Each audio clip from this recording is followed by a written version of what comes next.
Hello.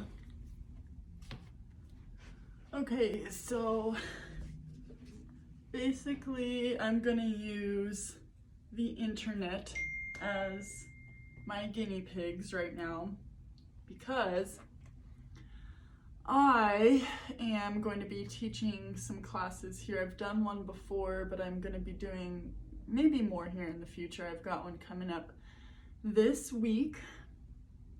And basically I'm a procrastinator when it comes to my class outline for several reasons. Mostly being that I think I've already got it all up in here and that it's just gonna flow right out into my little notepad here until I begin to try to do so. And then I just sit there and it's like, okay, that was 6 minutes worth of content and I needed half an hour. So anyway, enough rambling about why I'm rambling. Let's get to the point. I am here today to talk about houseplants in the spring. The main idea is kind of like springing into houseplants, which I thought was kind of a cute idea. It's basically the when, why, and how of repotting, fertilizing, adjusting your watering, and then some more. I'm going to be having some visuals here today, but I think I'm going to kind of just wing it when it comes to this video because I'm going to start by talking at you. Because as we know, spring is literally just around the corner. And while our Colorado weather, for those of you who are joining in Colorado, our Colorado weather is a bit unpredictable. We know our houseplants are ready for more attention. In winter months, even indoor plants are likely to be aware that days are shorter, and some are even going to be dormant in the winter time. So going into spring, as the day lengths become longer and the weather is warmer, our houses may be even a little bit less cool. We'll say that some of us have our heaters going and such, but even around windows, it can be a little bit drafty and it can cause them to be a little bit more sleepy. So keeping the following tips in mind is going to hopefully keep you growing strong, both indoors and maybe some are going to apply to outdoors as well. So the first thing I want to address is watering. Adjusting watering. In the spring, we need to keep an eye on how quickly our plants are drying out.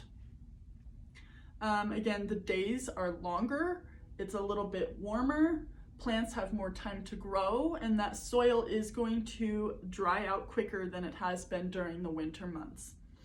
So I like to, in some cases, start using a moisture meter because I don't want to overcompensate and begin overwatering or watering too frequently rather. So again, being just aware that it's possible they're going to dry quicker and that it's likely that they're going to dry quicker. It doesn't always happen, right away in March. Sometimes it'll happen more like July, August, September. And with that being said, I also want to mention that although we're talking about spring today, we definitely need to pay attention to that watering adjustment when winter comes back around. Because oftentimes if we are watering that same interval year long, at some point the soil is going to either be drying out too much or in the winter potentially that soil is going to be staying too moist. And if the soil is staying too moist, that's when we start to see those little black fungus gnats flying around.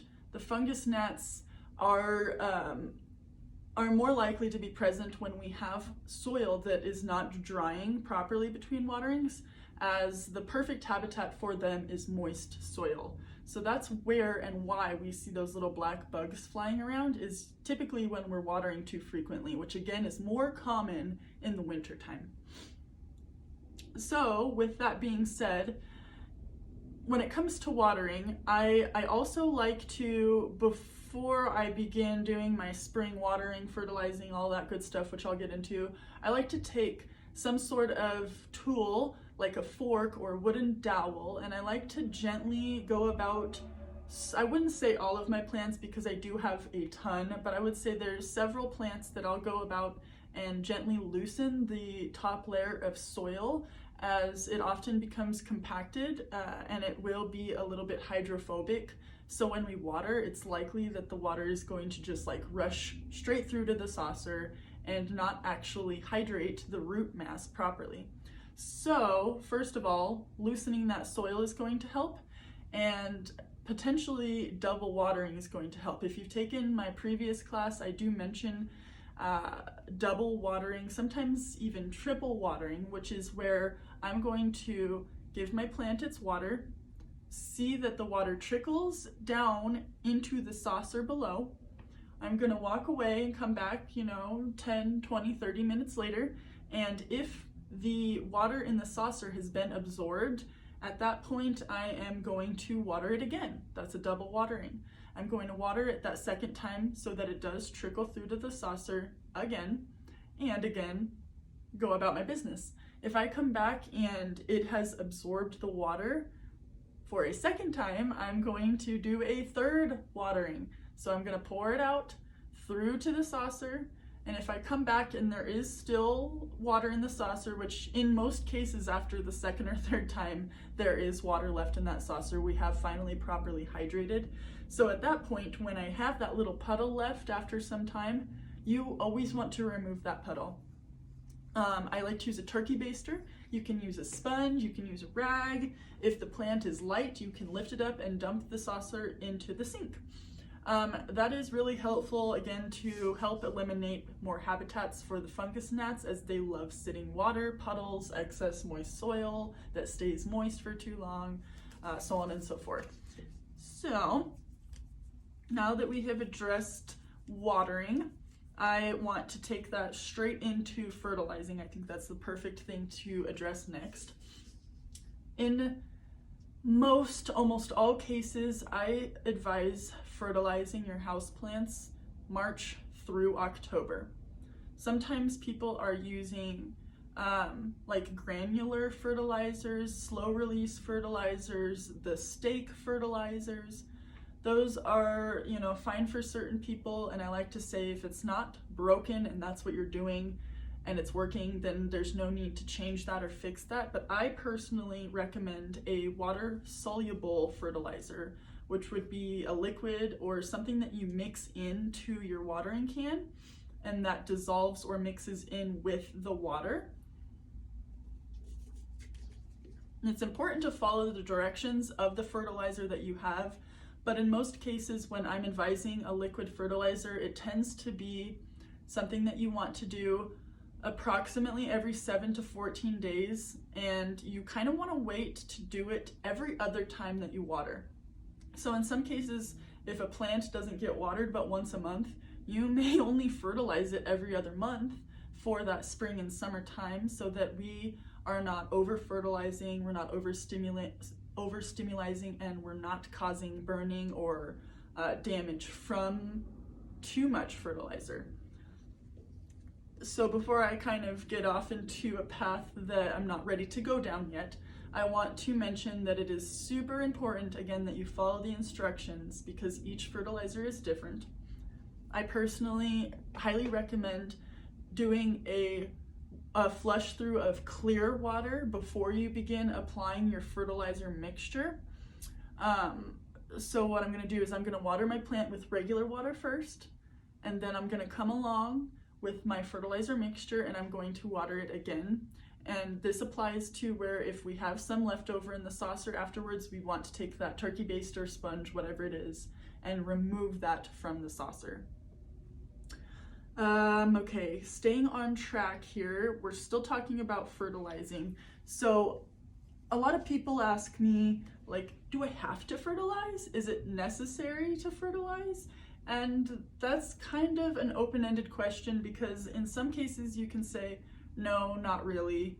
But in most cases you can kind of say, yeah, you do, you need to fertilize. And I'm going to tell you a few reasons why. Certain plants are going to simply just not thrive. Some are going to lose their color, that nice green color. They're going to be nutrient deficient, basically, is what happens when we do not ever fertilize. So what this can cause is obviously weak, sick, ailing plants that are not very, deep green in color as they are intended to be. And in many cases, we're more likely to have bug problems. I can't stress this enough.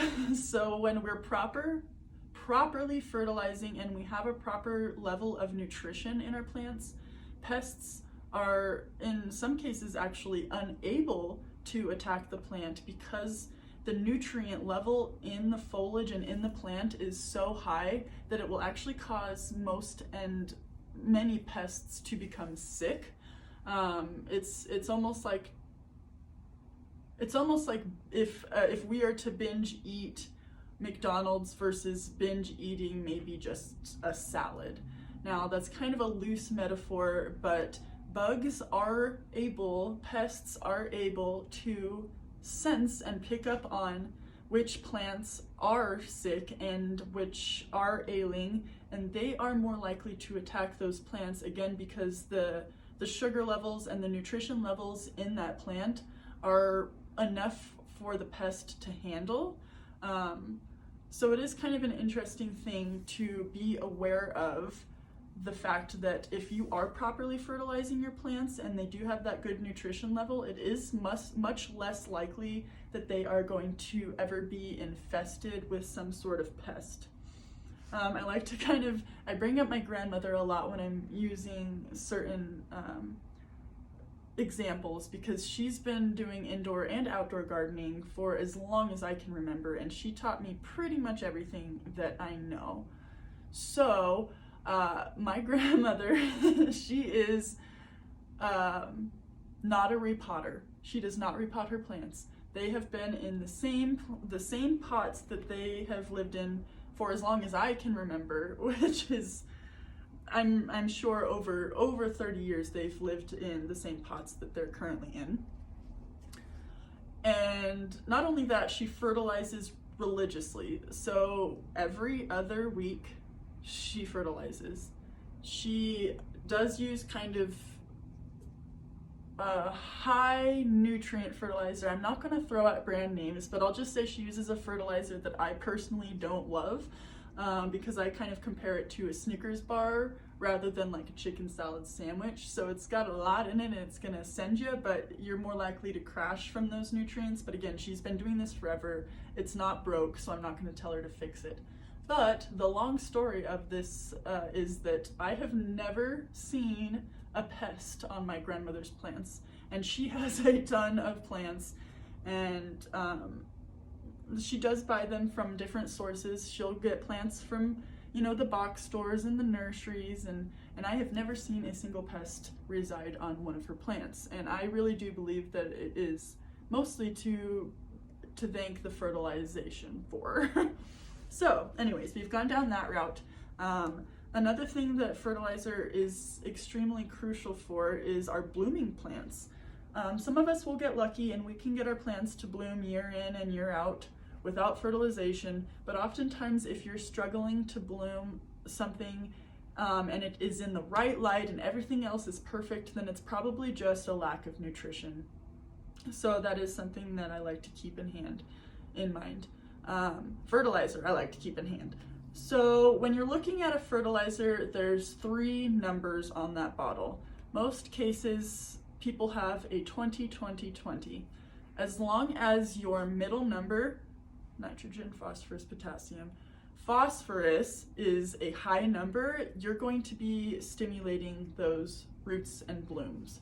You'll also want your 3rd number to be kind of high, the potassium, potash, because that is going to assist in the blooming as well. And then that 1st number is your nitrogen, which typically is going to help with that nice green foliage color. So moving on, repotting. This falls hand in hand with fertilization, because if you have recently repotted, then you don't really need to fertilize for a while. Usually when you have repotted something with fresh soil, you have nutrition that is in that soil naturally occurring for approximately 3 months. So if you've recently repotted, I don't advise fertilizing for at least a couple of months after repotting, so again, that we are not overstimulating, over fertilizing our lovely little plant friends.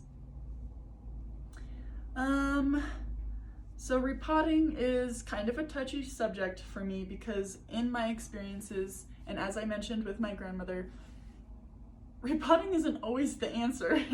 And many people see an ailing plant and they think repotting is the answer, or they buy a new plant and they want it to get big, so repotting is the answer. And I truly disagree, and I advise strongly against repotting probably like 70% of the time. Times I do recommend repotting would be if you have accidentally put your plant in too big of a pot. I will usually advise waiting a couple weeks and then downsizing into the proper size. I recommend repotting when your soil medium is not the proper medium for said plant. For instance, many succulents and cacti that you buy unfortunately tend to be planted in kind of a peat moss type mixture, and I like to transplant them back into their same size pot but with kind of more of a cactus succulent blend so that they're in the proper soil and they're set up for success in the long run. Other times that I repot is if my root mass has completely taken over the pot, which I think I have a really good example. I can't show you the root mass on this particular one, but let me just grab this plant because I have had this guy in here for several years now. This plant is freaking huge. This is a Plectranthus lemon lime. This pot here, as you can see, tapers down. There's no way I'm going to be able to show you this root mass right now because I'd probably have to break the pot open to replant it. But I know for a fact that this plant has taken over this pot by its root mass size, because when I planted it in here originally, it was already pretty pot bound and it's been in there for, like I said, several years. Now this one I might be able to pull out for you to give you an example of something that's not ready to be repotted. Yeah, this is a great example. This is my little peperomia. He has very fine roots. He is not in need of a new pot because his root mass is nowhere near taking over the diameter of the pot. So that one I'm definitely not in any hurry to replant because again, that root mass is not taking over the soil. We have plenty of room to grow still. I do have a metaphor that I tell almost everyone I encounter who has inquired about replanting. I use this metaphor. You do not give a young child a pair of sneakers that are 5 sizes too large, hoping that someday the child will become very tall and maybe be a basketball player someday. That's not really how growth works. I'm not sure where the idea came about that if you want a giant plant, you need to put it in a giant pot, but that is so far from true.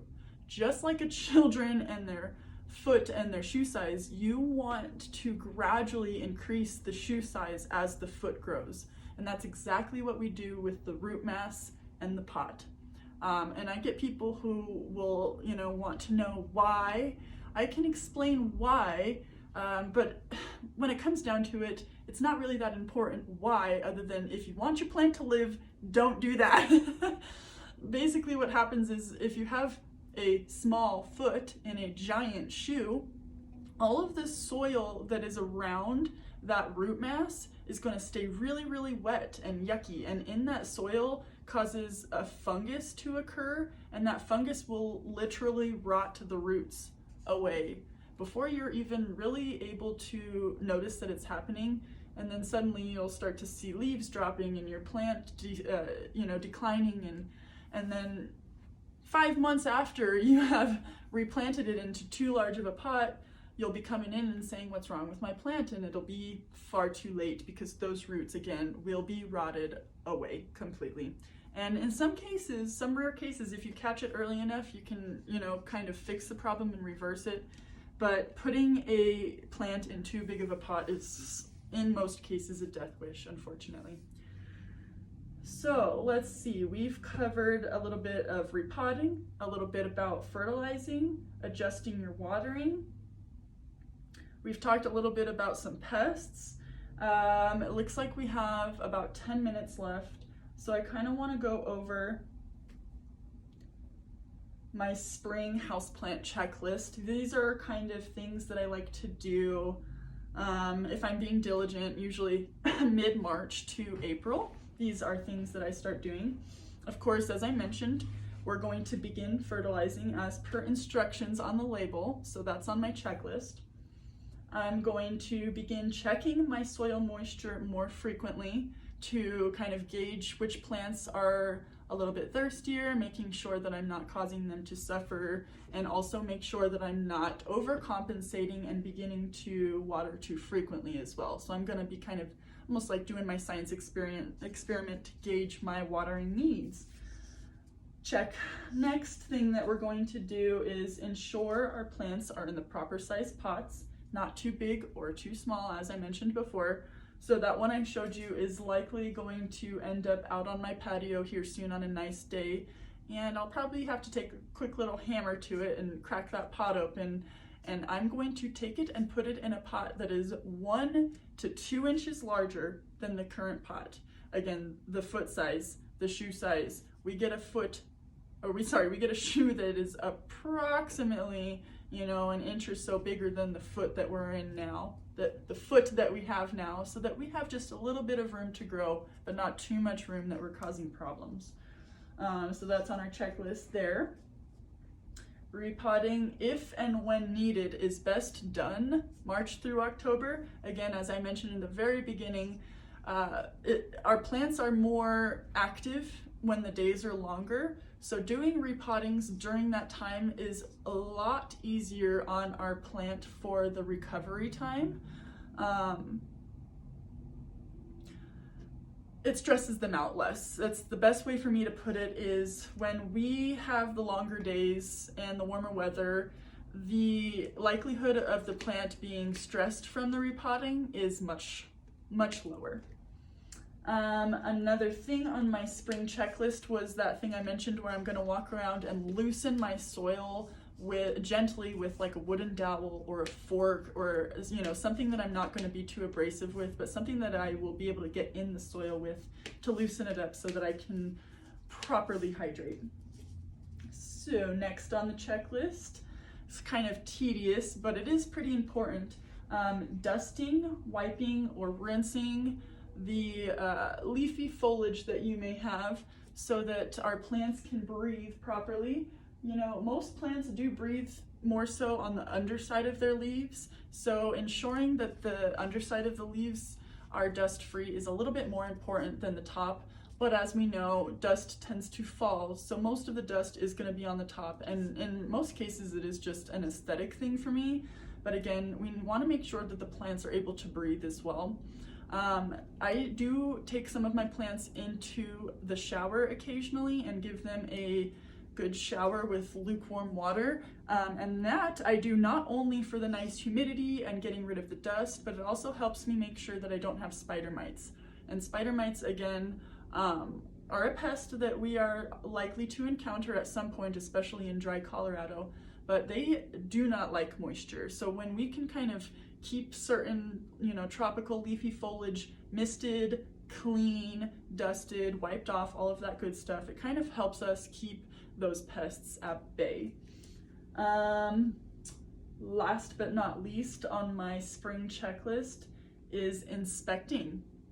While I'm leaf wiping and dusting and rinsing and showering and all of that good, lovely spring cleaning, I also want to be taking a really close look in crevices, in new growth where things are unfurling, down at the base near the soil. I'm going to be inspecting everywhere I can, on the undersides, on branches, everything, to make sure that I do not have any pests.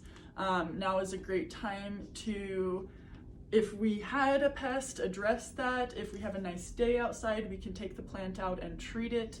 And of course, there are probably many questions you may have in regards to those pests, but as we seem to be running out of time, I would like to mention that I do have a great handout that will help you identify some pests, that will help you find which methods of treatment are going to be best for, whichever pest it may be that you have. Because one insecticidal soap is not always the cure-all for everything. So with that being said, I want to extend an offer to you to reach out to me with any questions or concerns or anything that I did not address in this video. Please let me know, send me a message, put it in the comments, so if it's something that someone else might be curious about, they'll be able to read that answer in the comments as well. And again, thank you for joining me and being my guinea pig today, or guinea pigs rather, and let me know how else I can help you. Have a great day.